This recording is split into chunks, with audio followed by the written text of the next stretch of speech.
Syahrul Ramadan alladzi unzila fil Qur'an hudan lin-nasi wa bayyinatin minal huda wal furqan. Wa qala Rasulullah sallallahu alaihi wasallam khairukum man ta'allama al-Qur'an wa 'allamahu man qara'a al-Qur'an min kitabillah falahu bihi hasanatun wa hasanatu bi asri amsalih mutamaqqa. Yang pertama menjelaskan semasa bersyukur kepada Allah Subhanahu wa taala atas limpahan segala rahmat, nikmat dan karunia-Nya. Pada ini kita diringankan hati, pikiran, tenaga kita untuk hadir di kajian Al-Quran subuh Ramadan di Masjid Al-Jilul ini. Semoga apa yang kita harapkan yaitu hidayah dan taufik Allah kita dapatkan, amin ya rabbal alamin.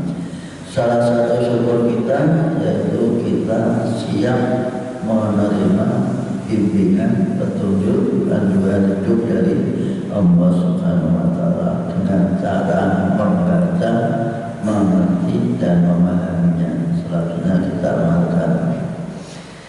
Maka Nabi mengatakan sebaik-baik kalian adalah orang yang mau belajar Al-Quran dan mengajarkannya.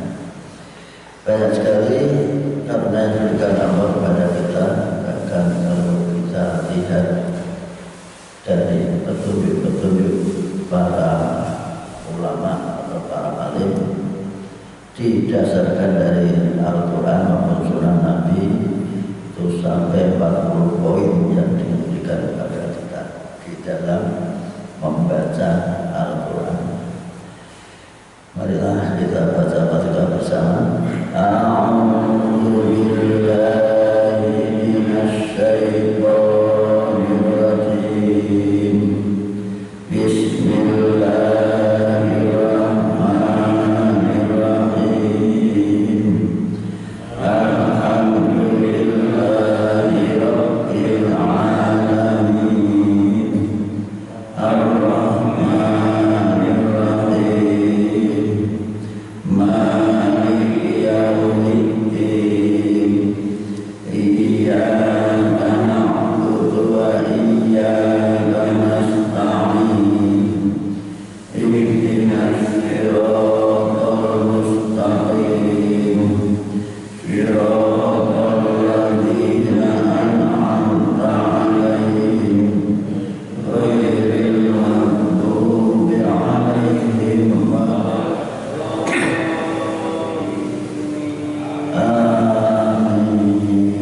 Dalam ayat 47 wal yakum ahlul injili bima anzalallahu fihi wa man lam yahkum bima anzalallahu fa ulaika humul fasiqun.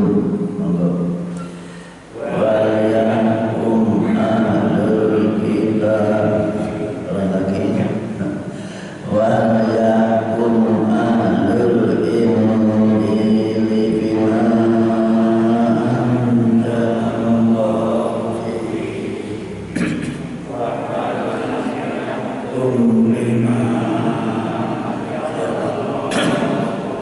ulaika humul fasiqun. Wal yahkum ahlul injili bima anzalallahu fihi wa man lam yahkum bima anzalallahu fa ulaika humul fasiqun. Wal yahkum, dan hendaklah menghukumi, memutuskan suatu perkara ahlul injil, pengikut-pengikut Isa atau yang mendapatkan kitab Injil. Al-Injil, pengikut-pengikut kitab Injil atau yang memegang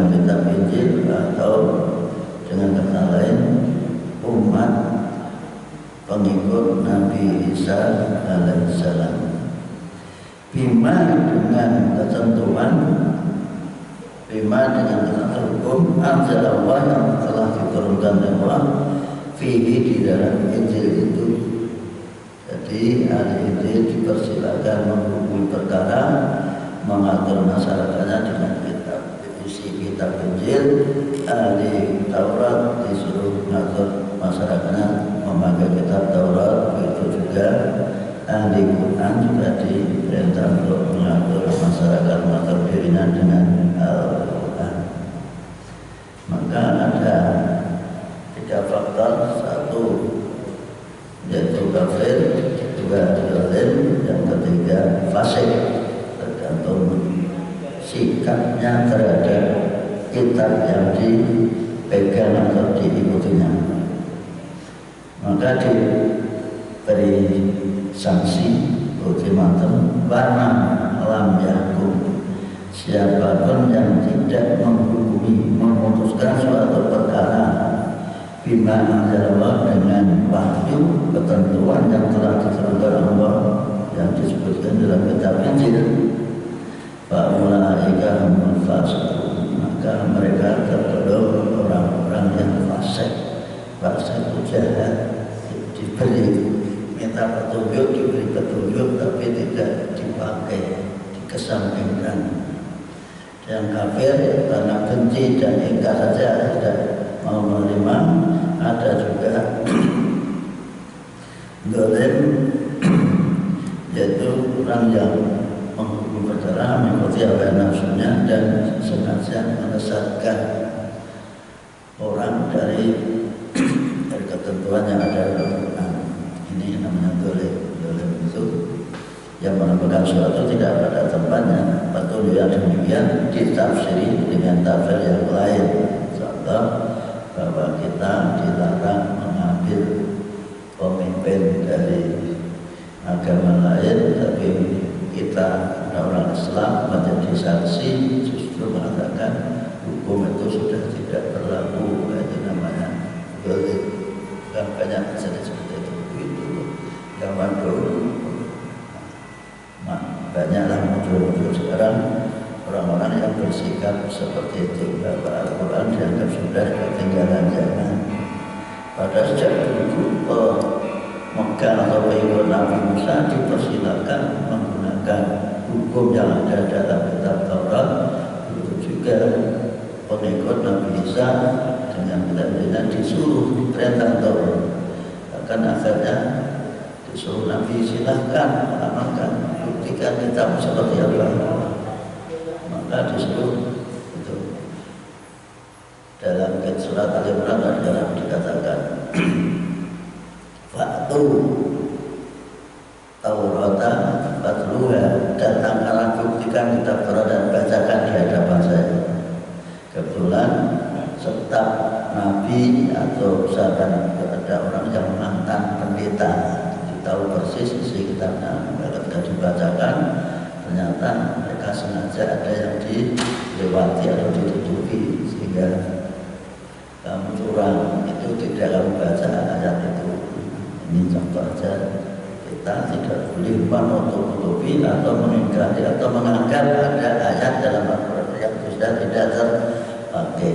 Kalau ada pertentangan dengan hadis, contohnya masalah waris, Nabi mengatakan la wasiyata li warisin, tidak boleh wasiat kepada ahli waris. Maksudnya ahli waris yang sudah mendapat bagian itu tidak boleh diberi wasiat khusus. Khusus ini tak tambahin bagiannya, yaitu itu namanya penjelasan dari atau kekhususan dari Al-Quran. Al-Quran mengatakan ada mewasiatkan harta warisnya itu kepada siapapun silakan, tapi ada ketentuan dalam hadis bahwa tidak boleh memberi wasiat kepada ahli waris. Sebab kalau wasiat berlalu nanti bisa disimpangkan. Kalau anak angkat itu diberi saja sebelum meninggal. Wasiat kan untuk setelah mati, akan mati, wasiat itu namanya wasiat. sepeninggalku, ya berikan saja, diberikan ketika masih hidup lebih bagus. Nah, anak angkat boleh, itu bukan ahli waris kan, diwasiat seperti itu. Selanjutnya kita lanjutkan ayat 48.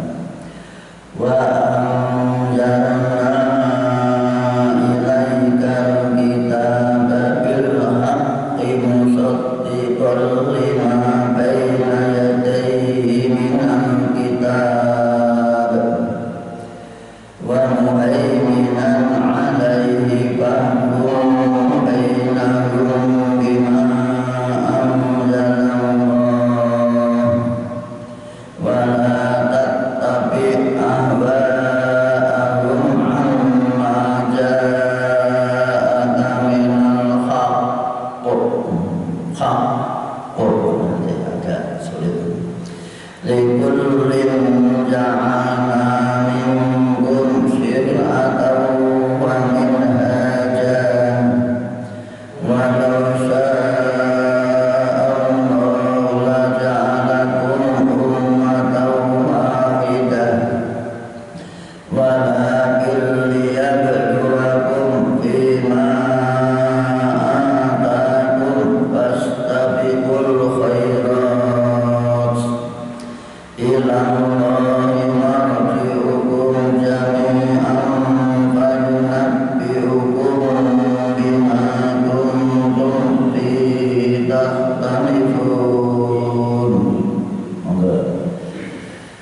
Wa anzalna ilaikal kitaba bil haqqi musaddiqan lima baina yadayhi minal kitab wa muhaiminan alaihi fahkum bainahum bima anzalallah wa la tattabi' ahum amma ja'aka minal haqq. Likullin ja'alna minkum syir'atan wa minhajan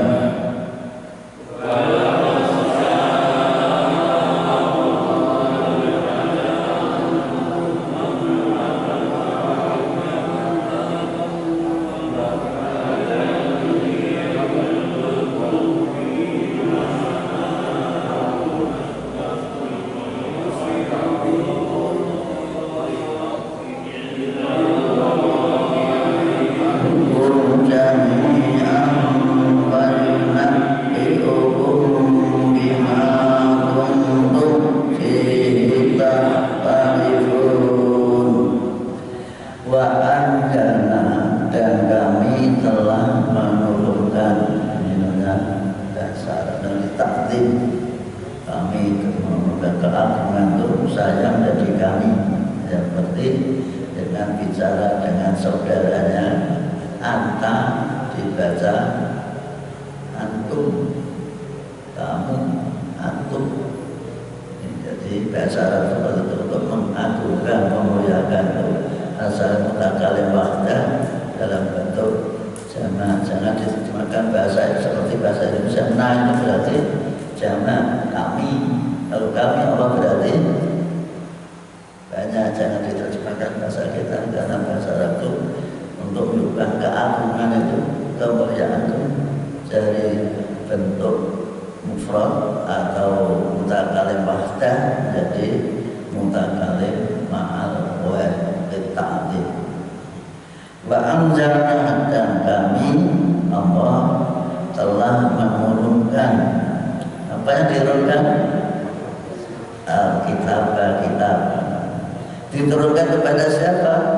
Ilaika, kepada Itulah susunan bahasa Arab sangat tidak perlu kami telah mengatakan, tapi kami telah menurunkan kepadamu kitab bil haqqi, dengan penuh kebenaran, dengan kebenaran mutlak, tidak bisa dirubah-rubah, tidak boleh direkayasa, benar mutlak isi Al-Quran ini. Terus fungsinya apa? Kok diturunkan Al-Quran? Berfungsi namanya keadaan, namanya hal. Musaddiqan, untuk meluruskan, membenarkan lima terhadap kitab baina yadayhi yang telah mendahulunya, yaitu apa? Taurat dan Injil. Sehingga dengan ayat ini tidak salah satu pun ayat Al-Quran maupun Injil maupun Taurat yang bertentangan, karena ketiganya dari Allah Subhanahu wa Ta'ala. Ini yang harus dipahami. Kalau ada, itu sudah dijelaskan oleh Allah, karena ada beberapa ayat yang sudah dirubah oleh para pemikir. Orang Nasrani atau orang Yahudi itu yang pandai-pandai ternyata merasa mereka pintar, berani bersama-sama atau secara sendiri-sendiri merubah, menempatkan satu ayat pada ayat lain atau dirubah sama sekali. Maka umat Islam lewat Nabi Muhammad sangat hati-hati. Ketika beliau masih hidup, pesan pada sahabatnya, la taktubu anni ilal Quran, jangan kau tulis yang saya sampaikan kecuali Al-Quran. Baru 200 tahun kemudian ternyata banyak petunjuk-petunjuk Nabi yang sudah terabaikan, tidak tercover, banyak yang lupa. Sahabat sudah meninggal, akhirnya muncullah seorang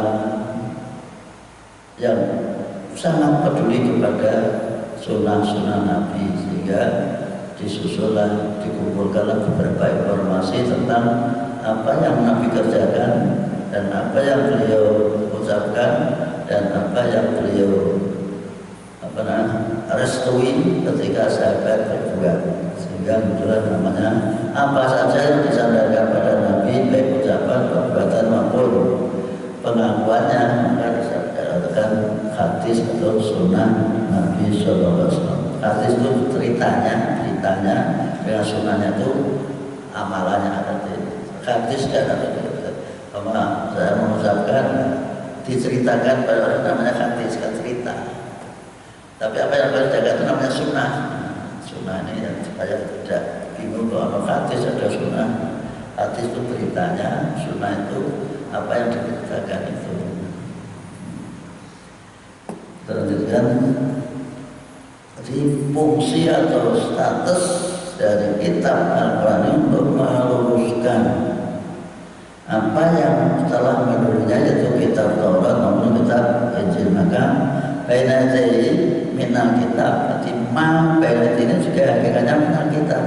Nah, di bahasa Arab seperti itu. Maka meluruskan kitab yang mendahulunya, wa muhaiminan, dan sebagai penjaga alir pada kitab itu, menjaga dari penyimpangan-penyimpangan terhadap hukum Allah. Di kitab itu menjaga, makanya itu disebut juga Al-Furqan, pembeda antara benar dan salah. Kalau ada informasi dari kitab Taurat maupun kitab Injil bertentangan dengan Quran, ini mesti ada yang tidak beres.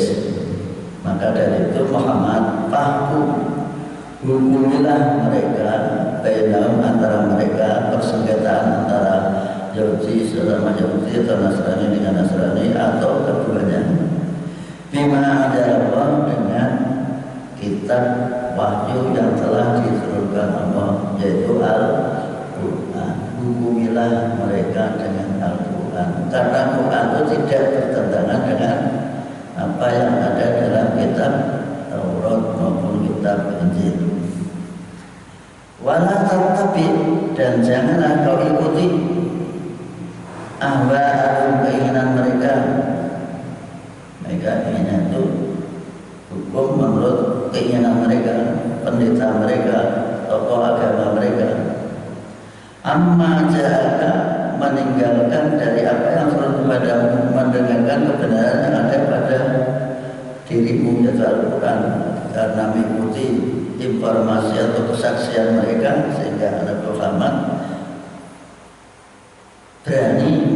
menjalankan petunjuk Al-Quran.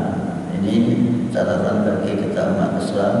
Hanya karena ingin menghormati mereka sampai tega meninggalkan petunjuk dari Al-Quran.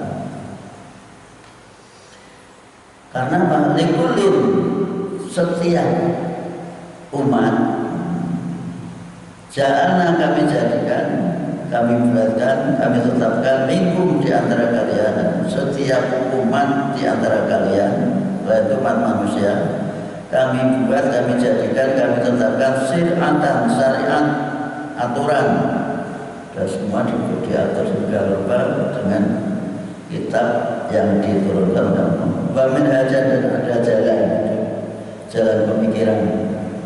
Jadi setiap umat itu oleh Al-Quran dijelaskan mereka sudah diberi cara hidup masing-masing sesuai dengan zamannya itu. Namun tidak ada yang bertentangan satu dengan yang lain.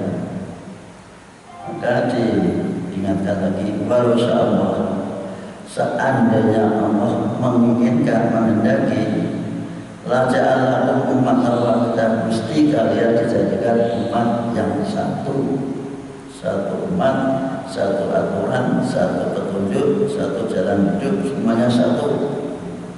Tapi karena hidup kalian itu berbeda zaman, situasi dan kondisi, dan umat yang dihadapi juga berbeda-beda, maka walakin liyabluwakum, tapi Allah hanya akan menguji kalian bagaimana sikap kalian lima afakum terhadap apa yang telah diberikan Allah kepada kalian. Bagaimana sikap kalian menerima petunjuk Allah. Untuk itu dilanjutkan fastabiqul khairat, hendaklah kalian itu berlomba-lomba dalam menjalankan kebaikan. Semua isi kitab baik, tapi berlomba-lombalah dalam kebaikan. Biar ada yang dipelintir, semua isi kitab suci baik, tapi yang benar hanya satu. Kebenaran itu hanya dari Allah. Bisa kita benar dan tidak itu diukur dibaca kitabnya. Kitab yang masih murni original yaitu kitab Al-Quran. Jalan ketika turun dihafalkan oleh seluruh sahabat semuanya apa, sehingga seandainya ada yang keliru dirubah, dibenarkan. Itu juga setiap Ramadan mesti diadakan cek, penelitian ulang, dibaca ulang antara Nabi dan malaikat Jibril, sehingga di masyarakat Muslim dibiasakan untuk setiap Ramadan melakukan apa? Tadarus. Tadarus itu yang satu membaca, yang satu menelaah, bukan baca bareng-bareng. Kadang-kadang pilih kata baca bareng-bareng. Karena zaman dulu Jibril dan Nabi Muhammad itu selalu ngecek urutan-urutan ayat Al-Quran itu bagaimana sudah benar atau belum. Maka Nabi Muhammad disuruh membaca, diperhatikan oleh malaikat Jibril. Sampai sekarang masyarakat Muslim punya kebiasaan setiap bulan Ramadan mesti diadakan tadarus. Dan bulan tahun ini karena ada wabah, maka tadarus kita ganti dengan membaca Al-Quran, juga sama dengan simaan, tapi dijelaskan arti yang ada di dalamnya sehingga lebih spesifik. Ilallahi marji'ukum, hanya kepada Allah kalian semua kembali. Diungkapkan jami'an, sudah pun pakai zaman. Hanya kepada Allah kalian semua akan kembali, baik itu mengikuti kitab Taurat, Injil maupun Quran, semuanya akan kembali kepada Allah Subhanahu wa Ta'ala. Kalau sudah kembali apa? Yaitu ditampilkan apa yang dikerjakan ketika masih hidup dan diluruskan yang benar ini, yang menetapkan benar dan tidak itu Allah. Fayunabbiukum, maka Allah menceritakan, menampilkan, memberitahukan kepadamu bima kuntum terhadap apa yang dahulu kamu tasalikun berselisih. Ketika hidup kamu terselisih, ini yang betul, ini yang betul, ini termasuk pengamalan ibadah kita juga nanti akan diluruskan oleh Allah. Di antaranya masalah tarawih. Tarawih itu ada yang 8, ada yang 11, ada yang 22. Ini semua juga akan kembali kepada sunnah Nabi. Nabi itu mengerjakannya memang menurut bahasa 11. Ada mengatakan 13 karena didahului dengan iftitah 2 rakaat 13. Dan mengerjakannya berdasarkan sahabat-sahabat Abdul Umar melihatnya 2 setiap sholat malam. Bahkan Nabi sholatul laili masna. Jadi ketika di tempat Aisyah Nabi mengerjakannya 4-3. Kan sholatnya di rumah. Jadi seandainya kita sholat tarawih di rumah sekarang juga tidak salah. Karena sudah disosialisasikan sholat berjamaah sejak zaman Umar bin Khattab, maka sampai sekarang sholat tarawih itu kebanyakan di masjid. Nah, untuk tahun ini banyak kembali ke laptop, kembali ke zaman Nabi sholatnya di rumah. Jadi tidak ada yang salah, semuanya benar. Sekali lagi, apa yang kita perselisihkan, maka kita tidak perlu bersitegang. Yang penting bagaimana amalan Nabi, petunjuk Nabi dalam masalah ibadah. Dan kami membaca juga dalam Sunan Abu Dawud bahwa zaman Umar pun namanya Ubay bin Ka'ab dan Tamim Ad-Dari itu pun menjalankan sholat tarawih juga 11 rakaat sholat tarawih dan witirnya. Ini yang perlu. Penempatan iftitah.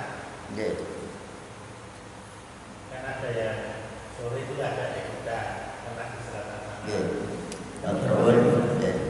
Penempatan sholat iftitah perlu dipahami bahwa zaman dulu sholat tarawih dan isya itu terpisah jauh. Sholat tarawih dikerjakan pada malam hari, malam maksudnya jam 1 malam dan 12 malam zaman Nabi.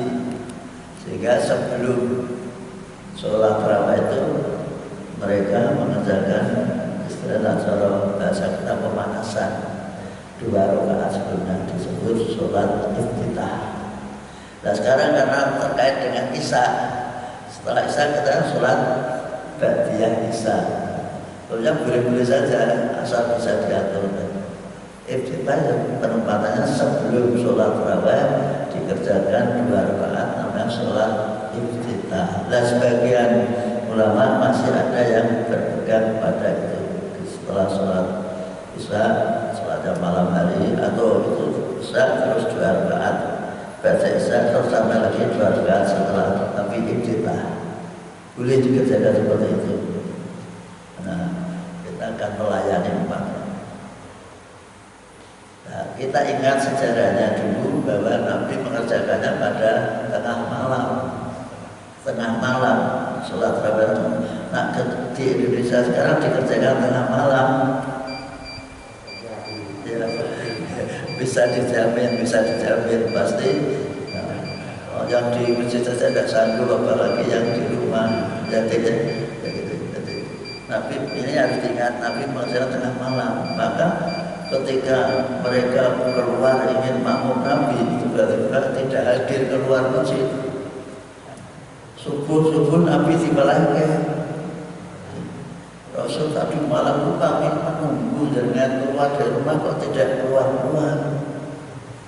Malam ketiga ada yang malam keempat, karena Nabi sholat tarawih kan hanya 3 malam ke masjid.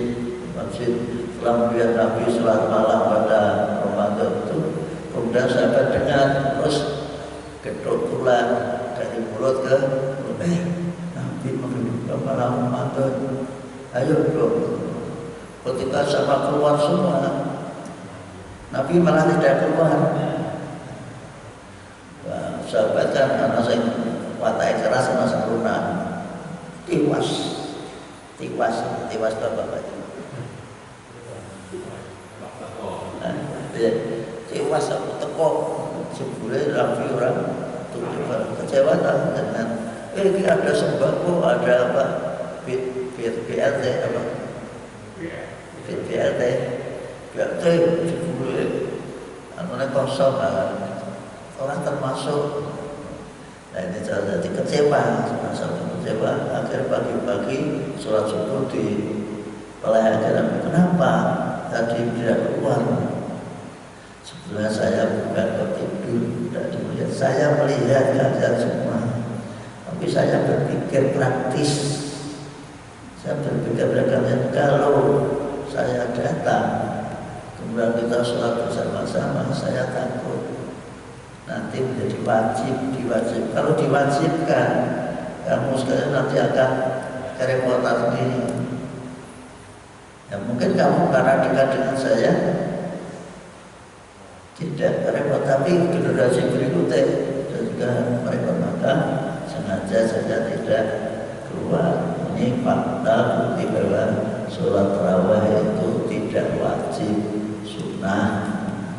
Tapi Nabi bersabda, siapa yang sholat malam pada Ramadan maka diampuni segala dosanya yang lalu. Ini sejarahnya seperti itu.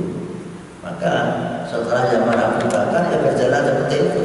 Sholat dewi-dewi di sana imamnya Pak Edi dengan Pak Leman, sana Siddiq dengan imam, sana Pak Rizal. Jadi buat kelompok-kelompok sendiri-sendiri.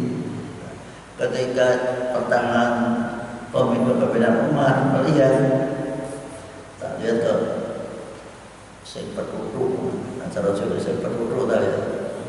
Kelompok sana ada jamaah, kelompok sana ada jamaah sendiri-sendiri sesuai dengan teman dekatnya. Maka Umar menunjuk, besok malam saya tunjuk Ubay bin Ka'ab atau Tamim Ad-Dari untuk memimpin jamaah sholat malam.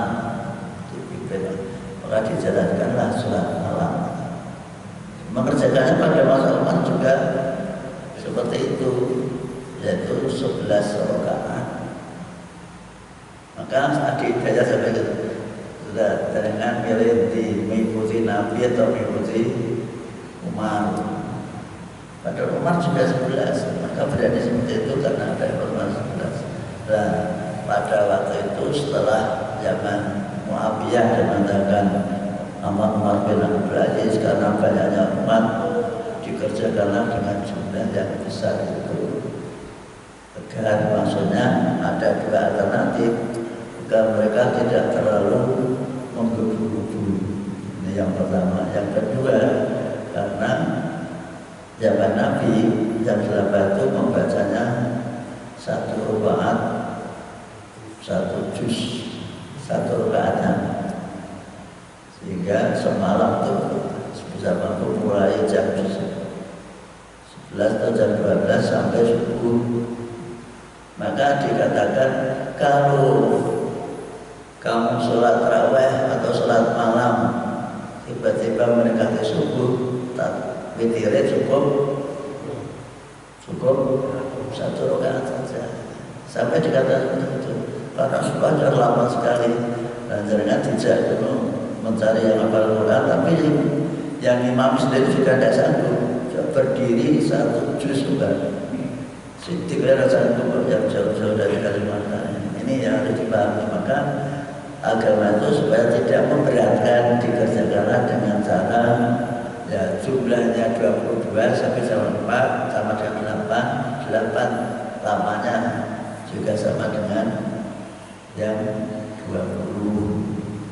Yang 20 itu tujuannya untuk memperingan itu hafalan Quran 1 malam 1 juz. Kalau satu orang membaca 1 juz, rokaatnya kan sedikit, pasti panjang-panjang, tidak kuat, sudah tidak terlalu. Dibuatlah 22 itu sebagai kebijakan dari para pemimpin Islam. Nah, kan nilainya sama, Ini yang salah itu kan mengerjakan 4, tapi mengerjakannya seperti yang 20 cepat, sehingga terjadi tujuannya kerukunan baik, tapi ketika dikerjakan sudah sampai 8, yang 8 pulang, yang sini mana teruskan lainnya, namanya tidak imbang. Tujuannya yang 8 yang dikerjakan 8, tapi dengan bacaan surat yang panjang.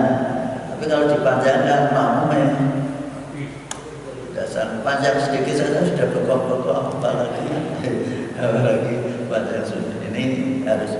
Maka imam itu kan ikut apa? Dikatakan mempertimbangkan kepada makmum. Pernah Mu'adz bin Jabal itu imami surat Isya membaca surat ada kata Al-Imran, ada Baqarah. Makmumnya ada yang mufarqah memisahkan diri. Tapi dia supaya tidak langsung tidak salah benar, tapi terus langsung lapor kepada Nabi Rasul, saya tadi sholat mufarqah. Dan kenapa?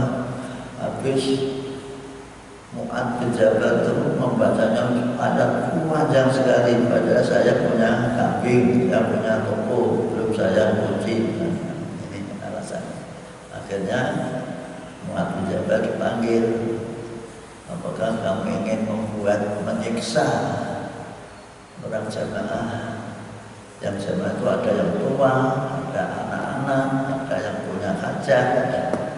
Maka akhirnya sholatnya diserahkan. Namun Anas bin Malik melihatnya bahwa yang dimaksud sholat diringankan kok sekarang kok terus seperti main-main. Sholatnya orang saya Anas bin Malik kan punya panjang ikut Nabi, main Nabi. Kok seperti main-main, masa surat subuh kok kita dulu. Maka kita harus melihat hadis Nabi bagaimana, jangan terus akhir-akhir dewi. Isya itu paling tidak sampai kalau kamu imami sholatlah mungkin dengan surat Samsi, surat Sabiqis dengan Al-Lail. Terus yang rakaat kedua bisa Atin atau sampai seperti ada hadisnya seperti itu. Maka sebaiknya imam itu harus menguasai minimal kenal dengan pola-pola jamaah yang dituturkan oleh Rasulullah SAW pada sahabat. Ini sekedar ilmu saja. Kalau dengan jadi imam jangan perlu panjangkan. Nah, kalau terawih memang baiknya panjang karena jumlahnya tadi berapa? Ada 8. Nah, dengan pendeknya jangan dibuat 22. Tapi Nabi tidak pernah mengerjakan 20. Mengerjakannya tetap kecuali 8, tapi membacanya panjang. Itu sekali lagi imam harus bisa menyesuaikan, memberi daya tarik pada makmumnya. Terlanjutkan. Wa anihkum bainahum bima wa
bima anzalallah, dengan wahyu yang telah diturunkan oleh Allah. Apa namanya? Ini di sini apa? Al-Quran. Hukumilah dengan hukum Al-Quran. Walau tetapi jangan kau ikuti ahwa'ahum, keinginan mereka. Minta dihukumi secara tradisi, dihukumi secara adat. Itu biasanya mencari keringanan, mencari celah-celah. Padahal adat itu juga, tradisi itu juga berat, termasuk diikuti, suruh mengikuti. Dulu kan ini kaitannya dengan ayat Dori, bahwa kalau nanti kamu menerima putusan perkara sesuai dengan kitab Taurat yang telah kita ubah itu, terimalah. Tapi kalau tidak sesuai, tinggalkan. Dan seperti mereka dilanjutkan, Nabi Muhammad dipesan oleh Allah, hukumilah mereka dengan hukum yang masih jelas dan tegas, yaitu Al-Quran. Kalau dihukumi pakai hukum kitab mereka sudah mengalami. Nah, terus saya kira apa? Amandemen, sudah di amandemen. Nah, orang-orang yang berpikir secara bebas atau liberal itu biasanya apa-apa dirubah. Contoh, gara-gara dirubah sekarang bangsa Indonesia menjadi kocar-kacir karena aturan bakunya yang dulu dibuat untuk mengatur bangsa ke masa depan sudah di bahasa Jawanya apa?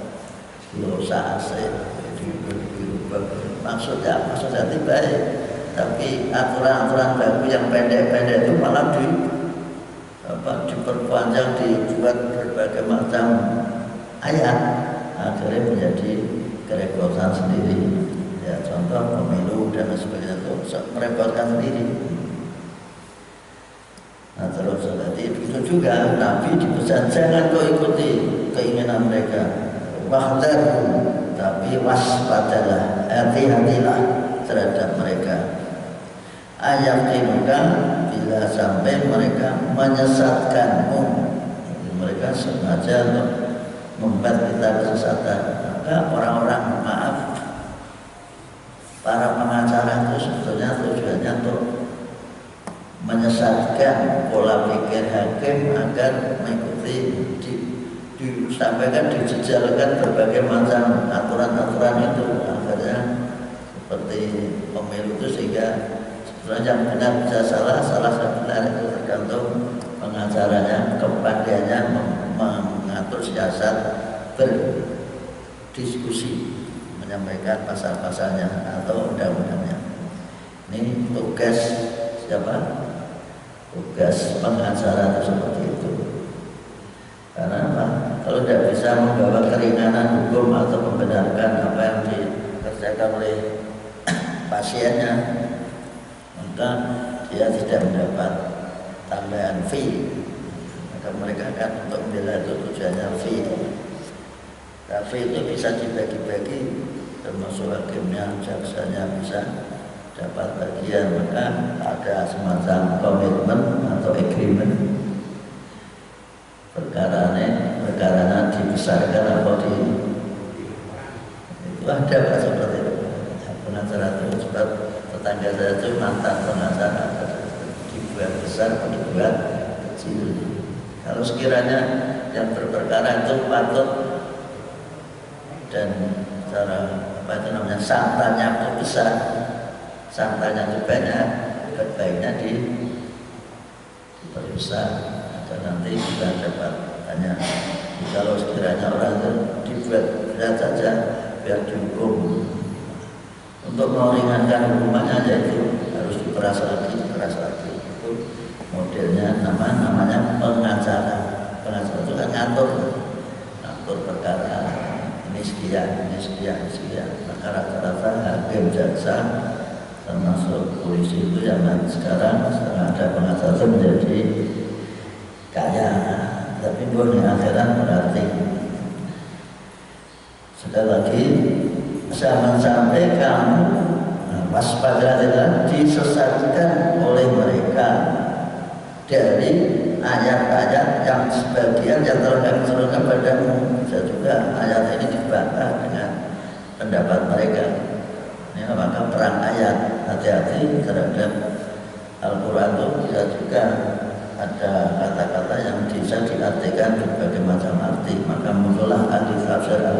Kalau kita baca satu tafsir saja mungkin gagu enteng, tapi kalau membaca berbagai tafsir Sawi, tafsir Al-Munir, Al-Manat, lagi Pak itu Ibnu Katsir, Jalalain, banyak tafsir. Kalau itu tidak pandai-pandai menyikapi bisa bingung. Ini kembalikan kepada petunjuk Nabi apa adanya dulu, mencari tafsir contoh dan cari tafsir ayat yang lain.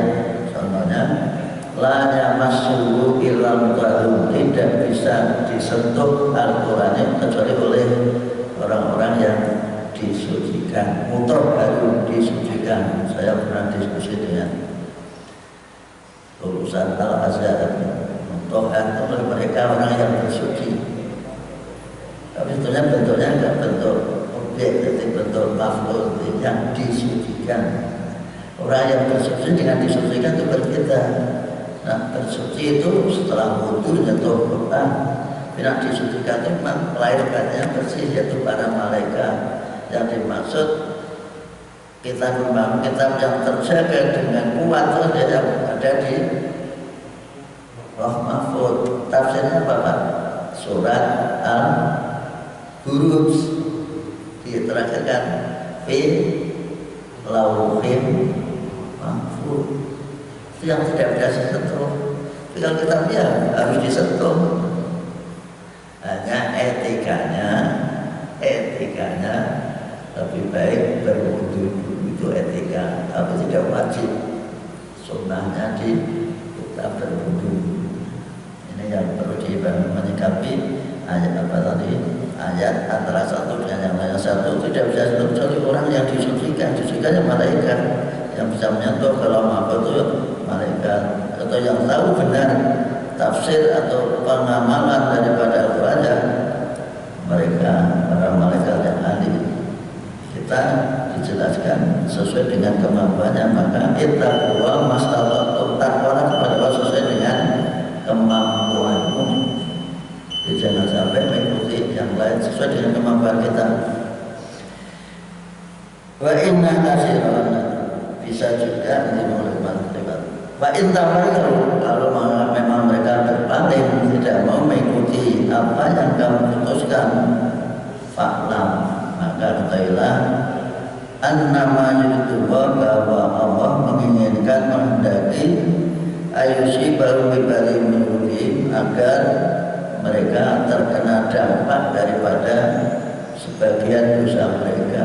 Dosanya mengada-ada, dosanya merubah-rubah, jadi menimpa diri mereka sendiri. Bahasa kita menggali lubang akan jatuh ke dalamnya, membuat hukum yang dirubah sendiri, akhirnya ada perkara dia terjebak dalam hukum yang dibuat sendiri.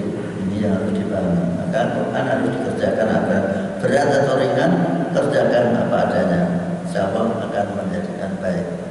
Maka ada ayat mengatakan boleh jadi kamu yang tidak suka itu malah memberikan kebaikan bagimu, boleh jadi kamu yang sangat suka tapi malah merepotkan hidupmu sendiri. Ada sama seperti itu. Wa inna katsiran, dan sesungguhnya kebanyakan manusia lafasikun, sungguh-sungguh mereka fasik, mengabaikan, berbuat jahat, mengabaikan terhadap Al-Quran, terhadap agama atau petunjuk wahyu yang diturunkan oleh Allah SWT. Yang sejak zaman dulu sampai sekarang, bahkan sampai akhir zaman, pasti ada manusia-manusia yang sengaja mengabaikan, meninggalkan Al-Quran. Maka kita berusaha untuk menggali lagi agar kita tidak kehilangan jejak bahasa kita.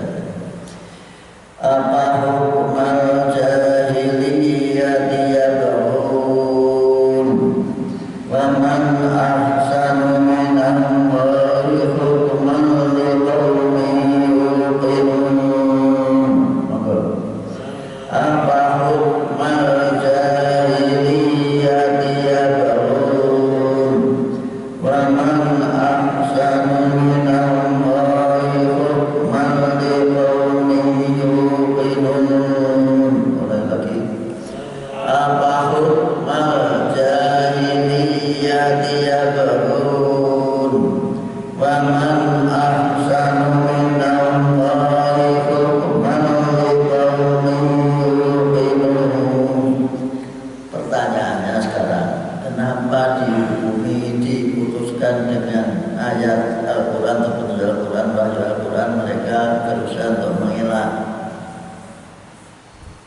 keinginan menghukumi perkara dengan tradisi hukum adat.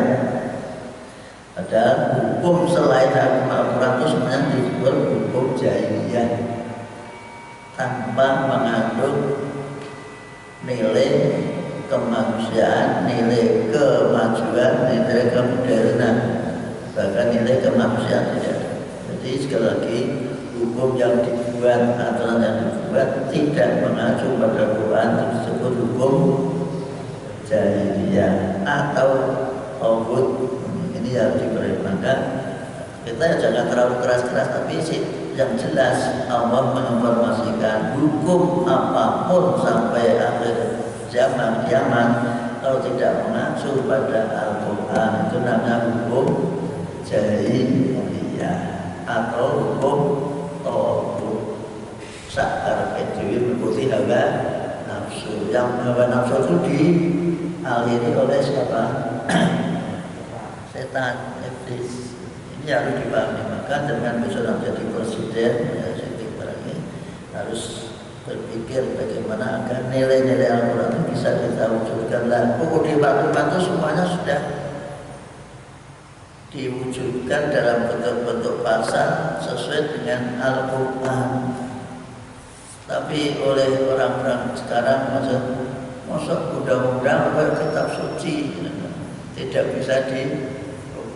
Nah, akhirnya dirubah. Setelah dirubah sekarang menjadi hancur karena pondasinya seperti itu, dirubah buat bangunan sudah tidak sesuai dengan pondasi. Bagaimana bangunan di luar pondasi, Pak? Kira-kira? Nah, ini berpikir saja. Jadi karena aturan pasal-pasal yang dibuat itu sudah sesuai dengan dasarnya, maka namanya undang-undang dasar. Diharapkan bangunan di atasnya itu ya selalu tertumbuh di atas pondasi. Dan tiba-tiba muncul di rekayasa bangunan diperluas, diperlebar, akhirnya bangunan itu di luar pondasi. Karena ya, seperti sekarang ini akibat daripada bangunan di luar pondasi. Ini bukan melayani tapi sekedar mawas diri, introspeksi. Aturan yang sudah dibuat itu jangan suka dirubah-rubah. Apalagi aturan itu dibuat dengan pada masa itu ada masa mendirikan negara. Berarti kalau membuat bangunan sesuai dengan aturan-aturan atau bangunan di atas itu sudah sesuai dengan pondasi-pondasinya dibuat demikian rupa agar kuat. Sebab bangunan tiba-tiba dirubah akhirnya seperti ini. Ya ayyuhalladzina amanu la tattakhidhu yahuda wan nasara awliya ba'duhum awliya ba'd wa man yatawallahum minkum fa innahu minhum innallaha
man yatawallahum minkum fa innahu minhum inna Allaha la yahdil qaumadh dhalimin.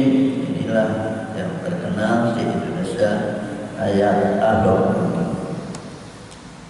Gara-gara mengartikan ini, meletakkan didustai dengan ayat ini, maka dia terperosok, yaitu Al-Maidah ayat 51. Ya ayyuhalladzina, wahai orang-orang, wahai mereka amanu yang mengaku beriman kepada Allah, beriman kepada malaikat, beriman kepada kitab, beriman kepada Rasul, beriman kepada hari akhir, beriman kepada takdir.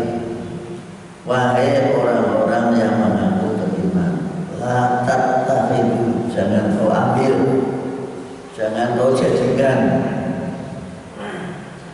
auliya'a, wali, pemimpin, atau sekarang banyak mengatakan teman dekat. Kalau jadikan teman dekat saja tidak boleh, apalagi jadi pemimpin. Walaupun diartikan malah lebih parah. Itu maksudnya kan baik, supaya tidak ada kata-kata menjadikan pemimpin. Jangan kau jadikan orang Yahudi dan Nasrani pemimpin. Dirubah, jangan diartikan pemimpin, tapi artinya teman dekat. Mau jadikan pemimpin saja tidak boleh, apalagi jadikan teman dekat saja tidak boleh, apalagi menjadi. Dan logikanya kan gitu, namanya kias kaulawi. Biasa jadikan teman dekat saja tidak boleh, apalagi jadi pemimpin yang bertanggung jawab terhadap kehidupan kita. Inilah yang pada saat Allah gara-gara kamu jangan mau ditipu dengan ayat, jangan ayat untuk menipu. Jangan ditipu oleh omongannya Pak Leman dengan memakai ayat itu. Maksudnya ngono, tapi biasa ditipu dengan ayat Al-Maidah ayat 51. Berarti dia kan pernah membaca. Jadi kita dilarang, dia untuk haram memilih pemimpin, pelindung, teman dekat dari orang Yahudi dan orang Nasrani.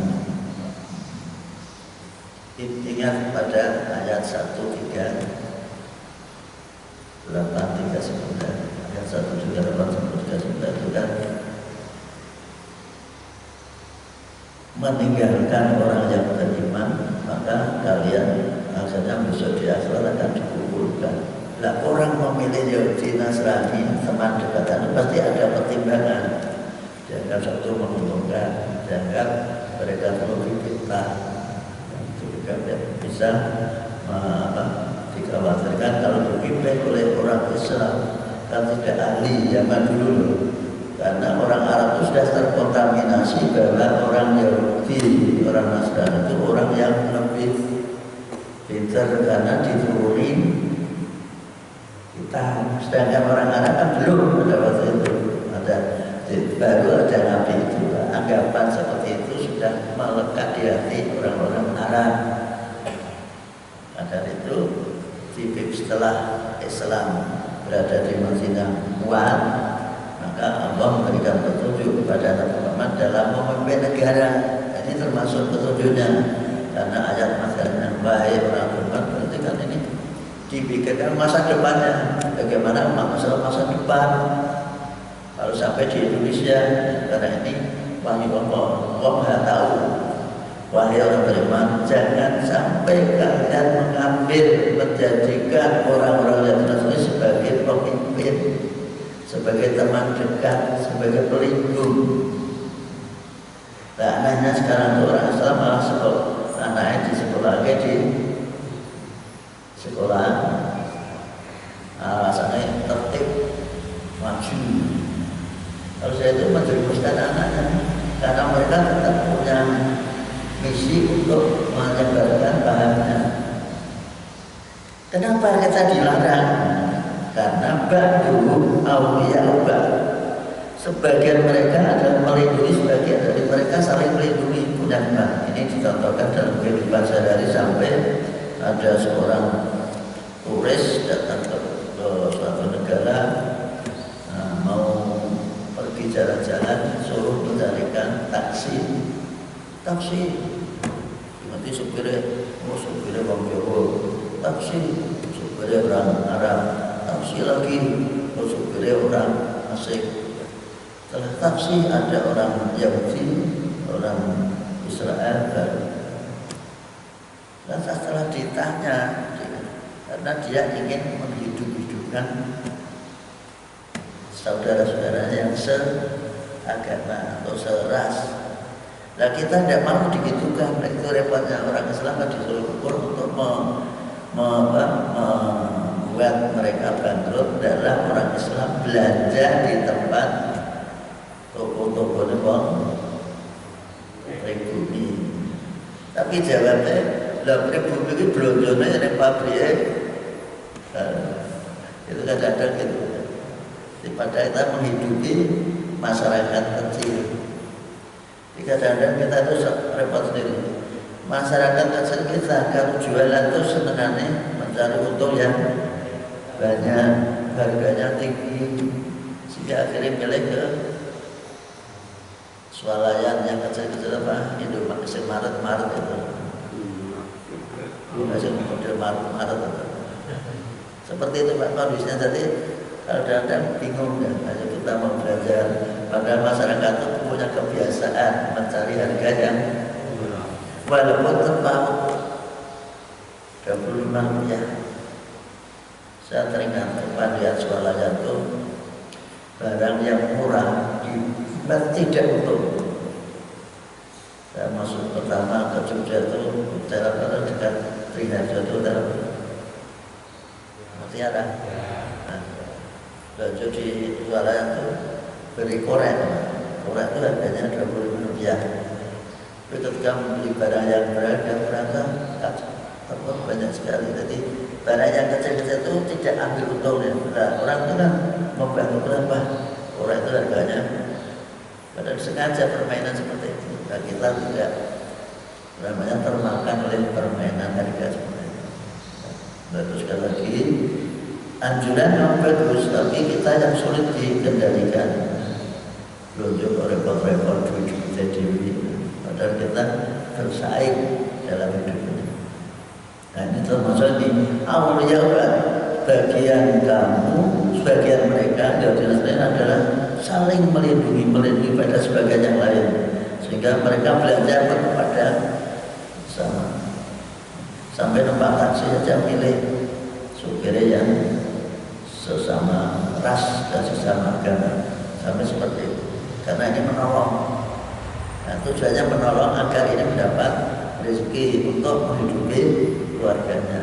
Maka sebetulnya ayat kita juga tolong menolonglah dalam kebaikan, jangan tolong menolong dalam dosa dan permusuhan. Maka diingatkan, wa may yatawallahu, siapapun yang memilih sebagai teman dekat atau memilih sebagai pemimpin terhadap Yahudi Nasrani, minkum di antara kalian atau meninggalkan kalian, atau minkum di antara kalian, siapapun di antara kalian orang yang beriman untuk memilih pemimpin dari Yahudi Nasrani, proposnya Pak Indah kalau begitu dia juga golongan mereka, sama dengan ayat 140 bahwa inna wa jami'ul munafiqin wal kafirin fi jahannam. Allah nanti akan mengumpulkan orang-orang munafik dan orang-orang kafir di neraka jahanam. Siapa munafik yang dimaksudkan? Yaitu orang yang memilih pimpinan kafir meninggalkan pimpinan mukmin. Jadi ini namanya nafsirkan satu ayat dengan ayat yang lain. 138, 139 dengan 140. Dijelaskan sedemikian rupa. Berilah kabar kepada orang-orang munafik. Munafik mendapat kartu siksa, yaitu orang-orang yang memilih pemimpin kafir meninggalkan orang mukmin. Terus ditanya, apakah mereka itu ingin mencari kemuliaan, mencari posisi? Nah, kalau saya kira apa? Jilat, biar diberi posisi, diberi jabatan, mencari kekuasaan atau kemuliaan di depan mereka. Padahal kemuliaan itu semuanya milik Allah Subhanahu wa Ta'ala. Sampai seperti itu diingatkan. Dan sekarang diulangi lagi oleh Allah, siapapun yang memilih pemimpin mereka, ingat, dengan termasuk dalamnya ketika pemilu berarti Pak Inem berarti kalian masuk golongannya, tidak bisa beda. Dan kalau sudah seperti itu, rusak berikutnya karena tidak dibimbing oleh Allah. Namanya dolim, menemukan sesuatu tidak pada tempatnya, maka dilakukan innallaha la yahdil qauman dzalimin. Dan Allah, sungguh Allah tidak membimbing kaum yang zalim. Sudah diingatkan jangan pilih, malah dipilih, maka jadilah dolim. Karena dolim rusak, maka tidak akan bisa diperbaiki. Sering orang muncul, lagi apa disuruh mundur saja, tidak mungkin mundur. Sebab tidak berkuasa itu diramai kudeta, kan dia Pak kudeta ya. 65, 68 kan mereka kudeta, apalagi sudah berkuasa disuruh mundur tidak mungkin. Karena sudah pemikiran kita harus berkuasa, kuasai. Kalau sudah berkuasa sulit untuk dilaksanakan, tidak mungkin mundur sendiri, tidak mungkin sadar karena tujuannya itu merebut kekuasaan. Dan sudah kuasa dengan berbagai macam cara, malah disuruh mundur tidak mungkin. Untuk sekali lagi dipaksa dan logika itu harus dikompromikan atau disatukan bagaimana cara mengatasi masalah. Kalau sudah seperti ini menunggu 5 tahun lagi, kira-kira mulai sekarang orang yang dianggap nanti paling menonjol baik, dia akan terus dijelek-jelekkan terus agar nilainya jelek. Kalau sudah jelek rakyatnya, itulah cara mereka mempertahankan kuasanya agar orang-orang yang dianggap baik dan nanti akan menjadi idola rakyat harus siapa? Nasoro lo jelek jenenge taspok, nanti dia taspok ya, Pak Wati ngerti taspok. Sing mentah dhisik adus di bulatnya lumpur dua lagir iku meneh. Sing mentah dhisik di popoki balangi lumpur biar padha elek. Itu cara sebetulnya. Jadi masyarakat sudah punya teori tadi, inginnya itu biar jelek orang lain, yang baik harus dijelekan. Itu teori seperti itu sudah ada sejak saya kecil. Terus sekali lagi waspadalah kita, karena hidup ini adalah mencari pemimpin itu yang akan memperbaiki kehidupan kita. Nah, Indonesia sudah tujuan mereka itu melindungi segenap bangsa, mencerdaskan, melindungi bagaimana itu ditinggalkan semua bangsanya dia dilindungi, malah mengkaget bangsa yang lain. Ini fakta, sudah meninggalkan tadi pondasinya harus ditinggal karena pondasinya dirubah tadi. Itu sekali merubah pondasi akibatnya berdampak pada bangunan yang di atasnya, itu otomatis.